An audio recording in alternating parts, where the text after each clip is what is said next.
I wasn't smart enough to throw a change of pace, and I never threw over half a dozen curved balls, but I was fast. I could really throw that ball so that a lot of these fellows say they did this and so on. Very few fellows ever lived could throw a ball fast enough to have a hump on it. I happen to be one of them. That's why they call you Smokey. Yeah. Who gave you that name? A newspaper man by the name of Paul Shannon, who was on the Boston Post in Boston. After you got to the big leagues? Yeah.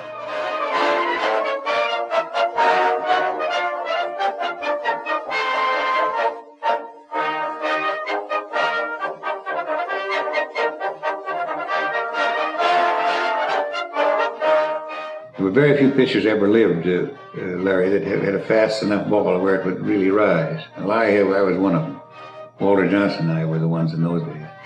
And so they advertised us like prize fighters with biceps and triceps and all that stuff. And that is the only time, all the time I was there, and I don't think since, the people that come to the game, the fans, were sitting right alongside the third base line and the first base line. We were sitting up, instead of sitting on our bench, back where the benches are now, and where they were then, we were sitting on chairs right up alongside of those people that were along the line.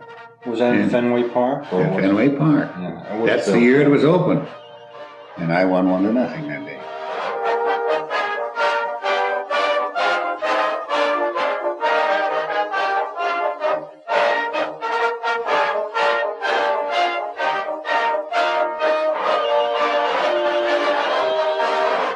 In 1912, I won 34 and lost 5. I know.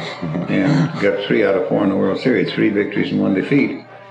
As a pitcher, I was at the top of the heap, right along with the best, Walter and I. You sure were. But my arm went bad right at the peak of my career.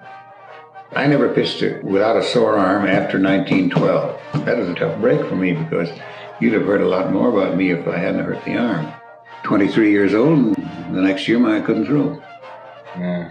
Otherwise, I'd have set a record that they've been talking about yet, probably. And I'll never know what was wrong with the arms. Something went wrong, what it was, I'll never know. Gosh, I was crazy about baseball. I loved to be in there. But I just couldn't, that's all there was to it. The old zip was not there.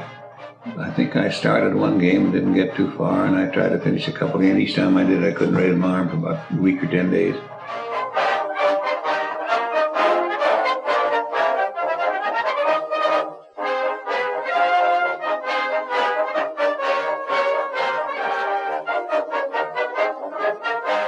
So finally I got to a spot during the war in 18 that several of our fellows were called away, and they had several minor leaguers they had called back up and tried in the outfield, and they were out there getting hit in the head. And so finally the secretary of the club came down and they said, "Why the hell don't you put Woody out there? He's a pretty good ball player." So they did, and I was lucky enough to get a good start and hitting well and so on, so I played the outfield for like 7 years for Cleveland. Well, I think Babe and I were the only 2 fellows that ever played both in the outfield and as pitcher in the World Series.